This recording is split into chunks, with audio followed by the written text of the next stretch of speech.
네, 오늘은 로마서 14장 1절부터 13절까지 말씀을 보도록 하겠습니다. 로마서 14장 1절부터 13절까지 말씀입니다. 제가 현대인의 성경으로 읽도록 하겠습니다. 믿음이 약한 사람을 따뜻히 맞아주고 그의 의견을 함부로 비판하지 마십시오. 어떤 사람은 무엇이든지 먹을 수 있는 믿음을 가졌지만 믿음이 약한 사람은 채소만 먹어야 한다고 생각합니다. 가리지 않고 무엇이든 먹는 사람은 그렇지 못한 사람을 업신여기지 말고 가려서 먹는 사람은 아무 것이나 먹는 사람을 비판하지 마십시오. 하나님께서는 그 사람도 받아주셨기 때문입니다. 누가 감히 남의 종을 판단할 수 있겠습니까? 그가 서든 넘어지든 그의 주인이 알아서 할 일입니다. 하나님이 그를 세우실 수 있기 때문에 그는 서게 될 것입니다. 사람에 따라 어느 한 날을 다른 날보다 중요하게 생각하는 사람도 있고 모든 날을 똑같이 생각하는 사람도 있습니다. 이런 일은 각자 자기 마음에 정한 대로 할 일입니다. 어느 한 날을 특별히 중요하게 생각하는 사람도 주님을 위해 그렇게 하고 가리지 않고 아무 것이나 먹는 사람도 음식에 대하여 하나님께 감사하기 때문에 주님을 위해 그렇게 합니다. 그리고 가려서 먹는 사람도 주님을 위해 그렇게 하고 하나님께 감사드립니다.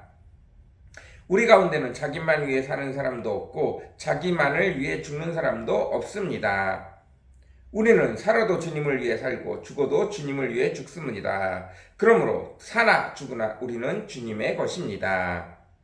바로 이런 이유 때문에 그리스도께서 죽었다가 다시 살아나셔서 죽은 사람과 산 사람의 주님이 되셨습니다.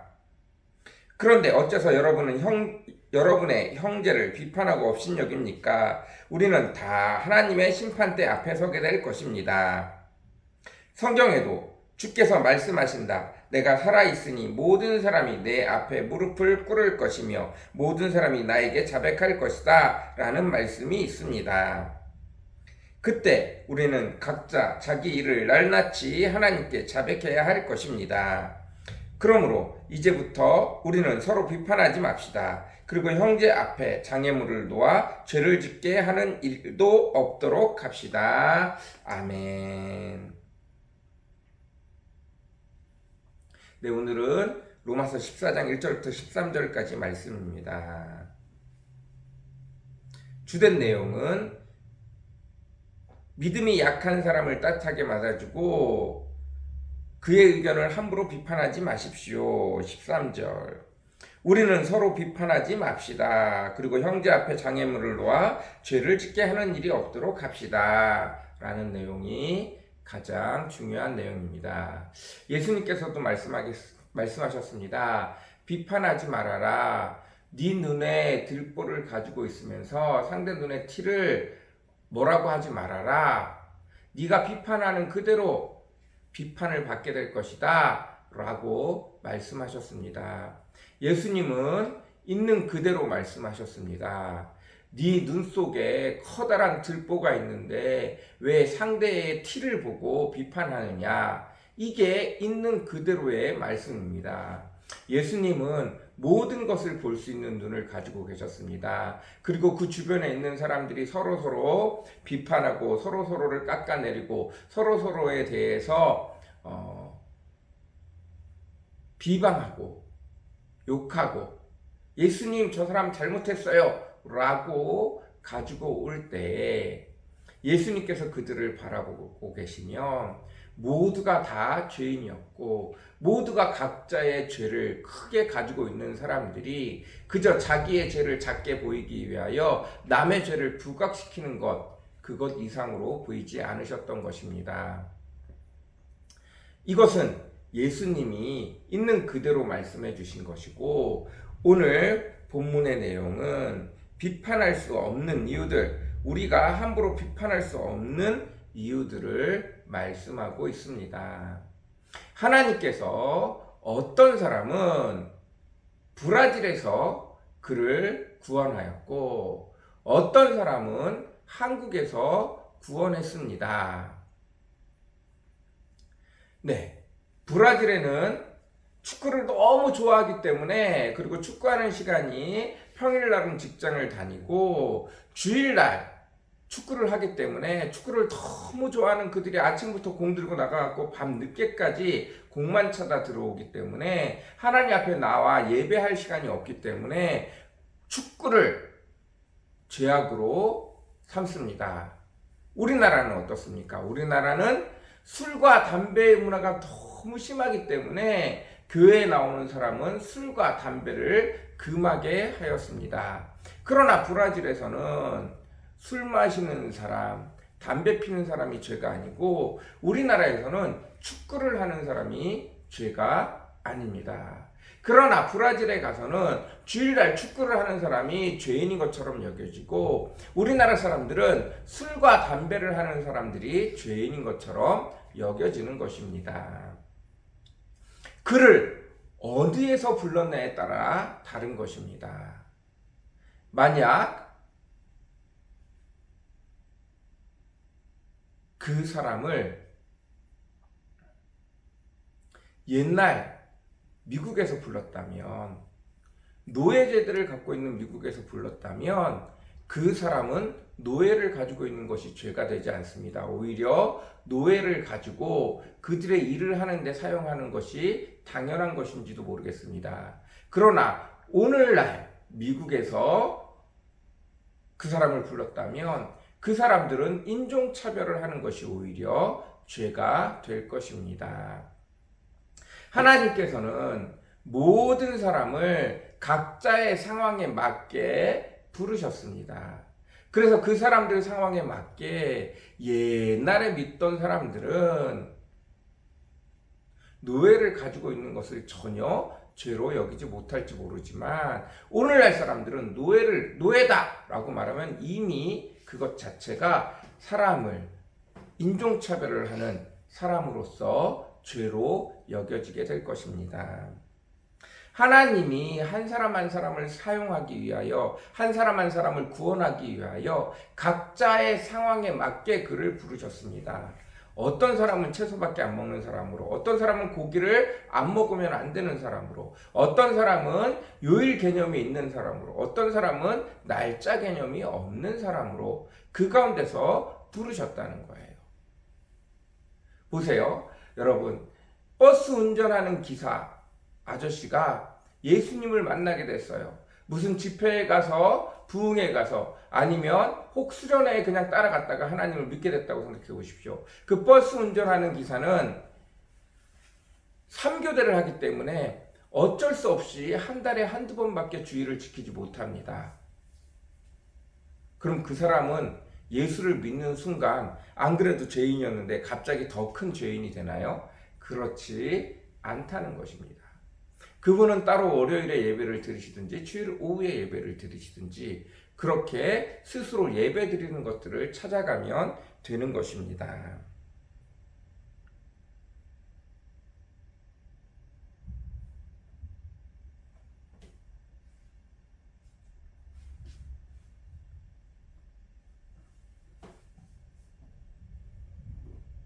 (11절) 성경에도 주께서 말씀하신다. 내가 살아있으니 모든 사람이 내 앞에 무릎을 꿇을 것이며 모든 사람이 나에게 자백할 것이다 라는 말씀이 있습니다. 12절 그때 우리는 각자 자기 일을 낱낱이 하나님께 자백해야 할 것입니다.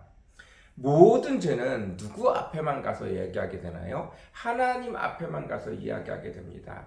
하나님이 나를 불쌍히 여기셔서 버스 운전기사로 있을 때 나를 부르셨다면 하나님이 이미 내가 주의를 지키지 않는 것을 알고 있음에도 불구하고 나를 불쌍히 여겨서 부르신 거예요.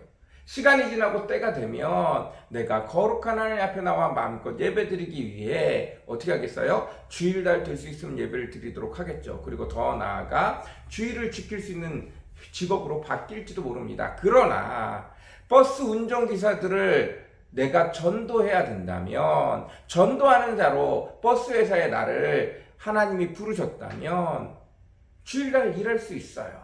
그리고 일하는 사람들, 주일날 일하는 그 사람들에게 복음을 전하고 그곳에 예배하는 시간을 따로 만들 수도 있다는 거예요. 그러니까 모두의 상황에 맞게 하나님이 우리를 부르셨기 때문에 뭐가 맞고 틀리다가 없다는 것입니다. 그 사람들에게 우리가 쓸데없이 다가가서 죄를 만들 필요가 없다는 거예요. 축구도 안 하고 술도 안 마시고 날짜도 지키고 뭘 해야 되는 율법을 계속 만들다 보면 할 수 있는 것이 아무것도 없어집니다. 우리 존재 자체가 죄인데 우리가 무엇을 할 수 있겠습니까? 그 가운데서 부르신 하나님의 은혜에 감사할 뿐이에요.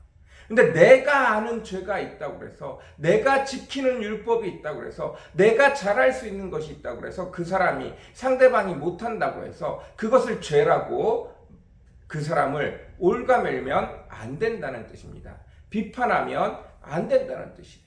하나님이 한 사람 한 사람을 살리기 위하여 우리의 허물을 덮어주신 것들이 얼마나 많은데 내가 굳이 찾아가서 그 허물을 뒤집어 엎어 그 사람으로 죄악 가운데 떨어지게 할 이유가 없다는 것입니다. 하나님이 그를 어떻게 사용하고 계신지, 하나님이 어떻게 그를 아름답게 이끌어가고 계시는지를 늘 기억하고 하나님의 인도하심을 기억해야 합니다. 8절, 우리는 살아도 주님을 위해 살고 죽어도 주님을 위해 죽습니다. 그러므로 사나 죽으나 우리는 주님의 것입니다. 우리를 죄악 가운데 부르신 그 하나님의 은혜에, 예수님의 성령님의 은혜에 감격하여 우리는 이러나 저러나 주의 것이에요. 여전히 죄 가운데 있으나 우리를 부르시고 우리를 인도하시는 주님을 기억하며 우리를 살려주시고 우리에게 은혜 베푸신 주님을 기억하며 오늘도 그분께 하나님의 은혜를, 하나님의 축복을 영광으로 바꾸어 드리기 위하여 오늘도 연약한 자들을 찾아가는 주의 백성들, 내가 잘나서가 아니라 내가 받은 은혜에 감사하여 사나 죽으나 주의 은혜를 위하여 주께서 주신 것들에 어떻게든 내가 무언가를 하기 위해서, 무언가를 하나님 앞에 영광 돌리기 위해서 그저 우리는 애쓸 뿐이라는 거예요. 그저 우리는 그것들을 위하여 힘쓸 뿐이라는 것입니다. 우리 마음을 드리고 우리 생각을 드리고 우리 전심을 드려 주를 사랑할 뿐이라는 거예요. 오늘도 그 은혜 가운데 들어갈 수 있는 저와 여러분이 되어졌으면 좋겠습니다.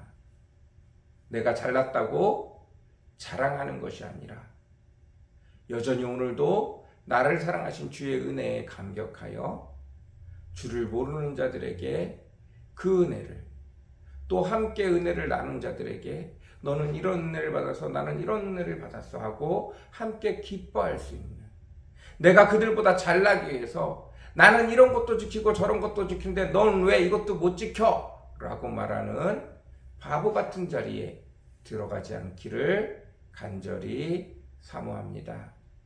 서로를 격려하고 하나님의 은혜로 서로를 기뻐하고 감사할 수 있는 자가 돼야지, 내가 그보다 높아지기 위해 율법으로 서로를 깎아내리는, 비판하는, 남의 머리에 죄의 멍에를 씌우는 그런 사람들이 되어지지 않기를 간절히 사모합니다. 사랑과 은혜가 풍성하시고 거룩하신 주님 감사합니다. 비판하지 말라고 했습니다. 내가 받은 은혜에 감사하고 다른 사람들이 받은 은혜에 또 함께 감사할 줄 아는, 우리는 감사할 것밖에 없고 감사할 것밖에 없는 우리가 사나 죽으나 주님이 주신 은혜에 감사하여 오늘도 그 은혜를 나누기에 바쁜 저희들 되어지게 도와주십시오. 스스로 높아지고 자랑하려 하지 않게 도와주십시오. 비판하지 않게 도와주십시오. 쟤는 왜 저래라고 말하지 않게 도와주십시오. 하나님이 각자를 세우셨습니다. 각자를 연약한 가운데 부르셨습니다. 그 부르신 은혜에 감사할 뿐입니다. 감사합니다. 예수님의 이름으로 기도드렸습니다. 아멘.